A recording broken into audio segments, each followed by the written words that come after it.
नमस्कार दोस्तों, मैं राकेश कुमार सजन बजाज शिक्षा संकुल ढांढन सीकर में आपका हार्दिक अभिनंदन करता हूं। तो आज अपन जो एग्रीकल्चर है उस एग्रीकल्चर में अपन बच्चों का जो भविष्य है वो किस प्रकार से बना सकते हैं, कौन कौन से अपने नौकरियों में जा सकते हैं, क्या क्या स्कोप होते हैं, इन सब के बारे में अपन एक एक चीज़ के बारे में अपन देखेंगे।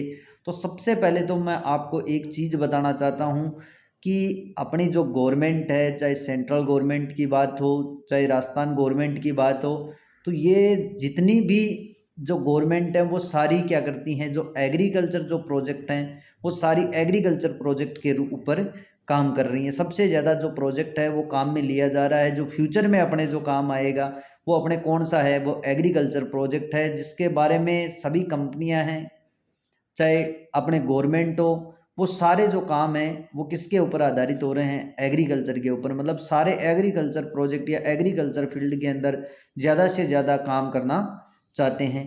अब अपने बच्चों को अपन एग्रीकल्चर में डालें, इसके लिए आपको मैं एक छोटी सी चीज़ बताता हूँ कि अपने गाँव में या सीकर ज़िले में ज़्यादातर क्या होता है कि अपन जो अपने बच्चे होते हैं उनको ये सोचते हैं कि अपन बायोलॉजी दिला दें, मैथ दिला दें, 11वीं 12वीं में अपन बायोलॉजी मैथ दिलाते हैं कि भाई आईआईटी की तैयारी करेगा, पीएमटी की तैयारी करेगा, हमारा बच्चा इंजीनियर बनेगा, डॉक्टर बनेगा।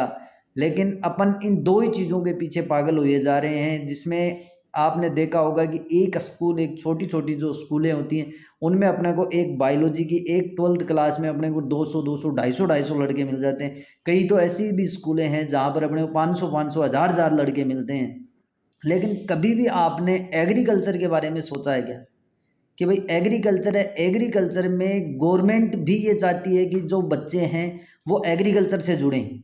अब गवर्नमेंट किस प्रकार से चाहती है कि एक बायोलॉजी का जो स्टूडेंट होता है, अपन अपने बच्चे को अगर बायोलॉजी दिलाते हैं तो उस बच्चे को बायोलॉजी में अपने को सीधी सी बात है, कोई भी बायोलॉजी लेने के नाम पर अपने को किसी भी प्रकार की स्कॉलरशिप नहीं मिलती है।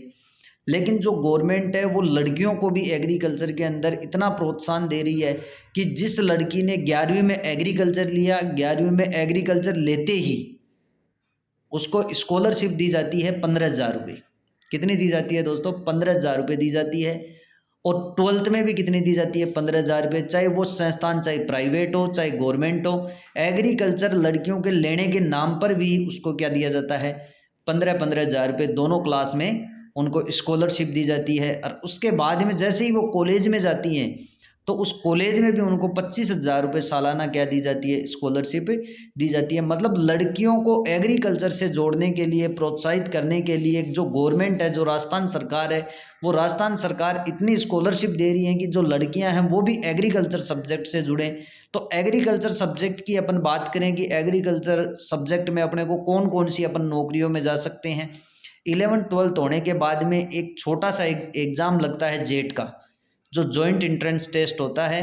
उस जेट के द्वारा ही अपने को क्या मिलती हैं? कॉलेजें मिलती हैं। अब जेट का एग्ज़ाम क्यों लगता है? जेट का एग्ज़ाम लगने का पीछे का कारण ये है कि अपने राजस्थान के अंदर कॉलेजें कम हैं। क्या है? कॉलेजें कम हैं, स्टूडेंट हैं वो ज़्यादा हैं। हर कॉलेज में सीमित सीटें होती हैं, उससे ज़्यादा उसमें एडमिशन नहीं लिए जाते। इसलिए एक छोटा सा एंट्रेंस एग्ज़ाम लगता है, वो एग्ज़ाम लगता है जेट का। उसके बाद में ही अपन कॉलेज में जा सकते हैं। अब एग्रीकल्चर लेने का सबसे ज़्यादा फ़ायदा नौकरियों में क्यों है और सबसे ज़्यादा स्कोप है, कम भीड़ है। जैसे अपन बात करें, जो एओ है, एग्रीकल्चर ऑफिसर है, डबल एओ है, असिस्टेंट एग्रीकल्चर ऑफिसर है, जो कृषि अधिकारी की ये जो नौकरियां होती हैं, कृषि अधिकारी, सहायक कृषि अधिकारी, जो उद्यान विज्ञान डिपार्टमेंट है, वन विभाग है, मत्स्य विभाग है, जो पशुपालन विभाग है, पशुपालन विभाग में जितनी भी जो डेयरी वगैरह हैं, जो रेशम कीट पालन है, इन सब नौकरियों के अंदर, जो फर्टिलाइज़र कंपनियां हैं, इन सभी नौकरियों के अंदर एग्रीकल्चर का स्टूडेंट ही जा सकता है। एग्रीकल्चर के स्टूडेंट की जो भर्ती होती है, उस भर्ती के अंदर दूसरा किसी भी सब्जेक्ट का जो स्टूडेंट है वो फॉर्म नहीं भर सकता। दूसरा कोई भी स्टूडेंट है वो फॉर्म नहीं भर सकता। मतलब सीधी सी बात है, एग्रीकल्चर स्टूडेंट के लिए जिस भी गवर्नमेंट ने जो भर्ती निकाली है उस भर्ती में सिर्फ एग्रीकल्चर के स्टूडेंट बैठते हैं। और अपने गाँव में आपने देखा होगा कि आसपास के सीकर ज़िले की अपन बात करें तो अपने सीकर ज़िले में एक कॉलेज भी चलता है।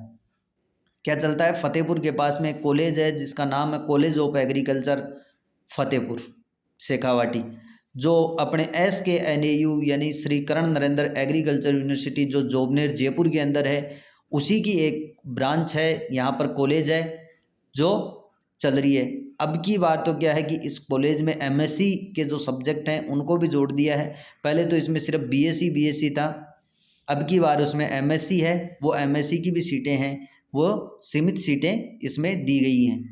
तो अब अपन अपने बच्चों को किस ओर ले जाना चाहते हैं। अपन ये सोचते हैं कि अपना बच्चा डॉक्टर बनेगा तो अपने बच्चे का नाम होगा, अपना नाम होगा। लेकिन एक चीज़ मैं आपको बताऊं, उस डॉक्टर बनने के लिए अपन अपने बच्चे को इतना प्रेशर डालते हैं, इतने अपन उसके ऊपर पैसे लगा देते हैं, इतना खर्चा होता है। लेकिन एग्रीकल्चर में तो गवर्नमेंट खुद ये चाहती है, एग्रीकल्चर में तो गवर्नमेंट ये खुद चाहती है कि बच्चे एग्रीकल्चर में आएँ, और गवर्नमेंट खुद उनको पैसे दे रही है पढ़ने के, कि भाई अगर आप एग्रीकल्चर पढ़ोगे तो हम आपको इतनी स्कॉलरशिप देंगे। फिर भी बच्चे एग्रीकल्चर से दूर क्यों भाग रहे हैं पता नहीं है।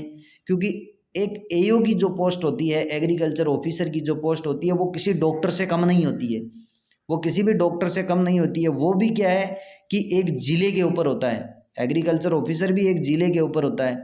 उसके बाद में अपने जो प्राइवेट सेक्टर में जितनी भी जो नौकरियां हैं, वो प्राइवेट सेक्टर में अपने कौन कौन सी नौकरियां हैं, जितनी भी जो फर्टिलाइज़र कंपनी है उसमें फार्म मैनेजर की है, सारी जितनी भी हैं जो पेस्टिसाइड की जो कंपनियां हैं, उन जो खाद बीज की जितनी भी जो कंपनियां हैं उसमें अपन जा सकते हैं। BSc किया हुआ लड़का अपने घर वालों को भी रोज़गार दे सकता है, अपने घर वालों को भी रोज़गार दे सकता है।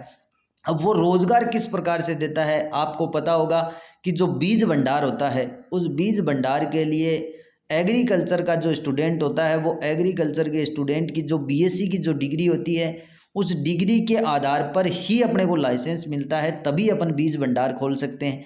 तो अगर किसी भी घर में मान लो एक व्यक्ति ने अगर BSc एग्रीकल्चर से कर लिया, तो उसका तो भविष्य सुधरेगा ही।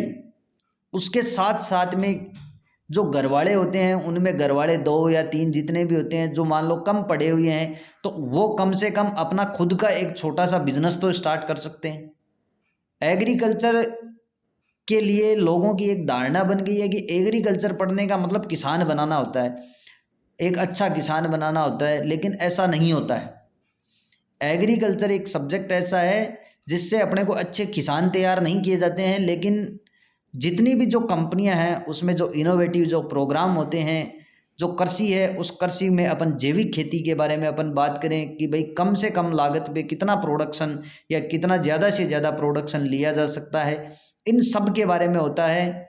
तो आप लोग इस चैनल पर जुड़े रहिए। जिस किसी को भी एग्रीकल्चर सब्जेक्ट के बारे में जानना हो, तो मैं इस वीडियो के जो डिस्क्रिप्शन है उसमें मैं अपने व्हाट्सएप की लिंक डाल दूंगा, अपने मोबाइल नंबर डाल दूंगा। तो आप बेझिझक इस नंबर पे कभी भी आप कॉल करके आप पूछ सकते हो कि हमारा बच्चा जो 10th पास करके अभी आया है, तो उसको एग्रीकल्चर अपन दिलाना चाहें तो एग्रीकल्चर के अंदर कौन कौन से स्कोप हैं, इन सब के बारे में मैं आपको एक एक चीज़ डिटेल से बताऊँगा। अपना एक स्कूल भी चलता है जो सजन बजाज शिक्षा संकुल के नाम से ढांढन में चलता है, जिसका नाम है तारा देवी रामेश्वर लाल बजाज सीनियर सेकेंडरी स्कूल ढांढन, ठीक है। जिसके अंदर जो मैनेजिंग डायरेक्टर हैं वो हैं भागीरथ सिंह माहिचा साहिब, और जो CEO हैं वो हैं दिनेश कुमार जी पारिक, जो इंग्लिश के लेक्चरर हैं। और उसके बाद में अपन बात करें, वहाँ के जो प्रधानाचार्य हैं वो है रूपाराम जी जाखड़। तो ऐसे जो टीचर्स हैं जिनकी देखरेख में ये एक इंस्टीट्यूट है वो चलता है, जिसकी आपको मैं एक छोटा सा उदाहरण ही बता देता हूँ कि ये पहली बार ये कॉलेज स्कूल है वो स्टार्ट किया गया है। इस स्कूल को फर्स्ट टाइम स्टार्ट किया गया था, फर्स्ट टाइम ही स्टार्ट किया, फर्स्ट टाइम में ही लगभग 2000 बच्चे हैं। तो इसका आप अनुमान लगा सकते हो कि इन लोगों की जो वहाँ के जो मैनेजिंग डायरेक्टर हैं, जो प्रिंसिपल हैं, जो CEO साहब हैं, उनकी अपने गाँव में, अपने आसपास के ज़िले में लोगों के बीच में कैसी छवि है। एक बिना छवि के किसी भी अपन स्कूल की बात करें, जो शुरुआत में जो स्कूल खुलता है उसमें 2000 बच्चे होना पॉसिबल नहीं है। अपन फिर भी एक बात और कहें तो अभी फ़िलहाल स्कूल के अंदर अपने जो 10th क्लास है, उस 10th क्लास में 170 बच्चे हैं। कितने बच्चे हैं दोस्तों? 170 बच्चे हैं। तो कोई भी जो पेरेंट्स होते हैं वो ये नहीं चाहते कि हमारा बच्चा जब 10th में आए, जब उसकी बोर्ड की एग्ज़ाम हो, सबसे इम्पोर्टेंट साल हो, उस इम्पोर्टेंट साल में अपन अपने बच्चे को किसी ऐसे नए स्कूल में भेजें, ऐसे नए स्कूल में भेजें जहाँ पर उस बच्चे को वहाँ का वातावरण सेट नहीं हो, जो भी कुछ भी हो। तो अपन कोई भी नहीं चाहता कि अपन नए स्कूल में भेजें। फिर भी लोगों का इतना विश्वास है कि वहाँ पर जो 10th क्लास है, जो 12th क्लास है, इनके अंदर अपने बच्चों का एडमिशन दिलाया है और इस स्कूल के अंदर अपने को हॉस्टल फैसिलिटी मिलती है। तो कभी भी जाकर आप हॉस्टल के बारे में आप देख सकते हो कि वहाँ पर खाना किस प्रकार से मिलता है, वहाँ का जो मैनेजमेंट है वो किस प्रकार से चलता है, किस प्रकार से क्लासें चलती हैं। एकदम से शांत वातावरण है। तो कभी भी आप जाके वहाँ पर नोट्स कर सकते हो। और वहाँ के जो एमडी साहब हैं, जो सीईओ साहब हैं, जो प्रिंसिपल सर हैं, इन सब के मैं नंबर है वो डिस्क्रिप्शन बॉक्स में आपको डाल दूंगा। और एग्रीकल्चर से संबंधित जितने भी जो अभिभावक हैं या विद्यार्थी हैं जो ये जानना चाहते हैं कि हम एग्रीकल्चर लें तो हमें कौन कौन से स्कोप मिलेंगे या नौकरियों में कौन कौन सी नौकरियों में जा सकते हैं, तो इन सब के बारे में भी मैं आपको बताऊंगा। क्योंकि बैंकिंग सेक्टर भी एक ऐसा है जिसके अंदर सभी लोग जाते हैं, लेकिन एग्रीकल्चर वालों के लिए बैंकिंग सेक्टर में भी क्या है, अलग से नौकरियां मिलती हैं। नाबार्ड बैंक की अपन बात करें, चाहे और किसी भी अपन बैंक की बात कर लें, उसमें भी क्या होता है, एक फील्ड ऑफिसर होता है। क्या होता है? एग्रीकल्चर फील्ड ऑफिसर होता है जो कृषि ऋण देता है। उसकी एक अलग से पोस्ट होती है जो हर साल भर्ती निकाली जाती है, हर साल भर्ती निकाली जाती है। ठीक है दोस्तों, तो आज के लिए इतना ही। मिलते हैं अपन अपने अगले वीडियो में। तो सभी लोग जुड़िए, आप सभी का ये प्यार है जिसकी वजह से आज हम ये वीडियो, ये चैनल के द्वारा हम आपको सारी सूचनाएं दे रहे हैं। नमस्कार, जय हिंद, जय भारत।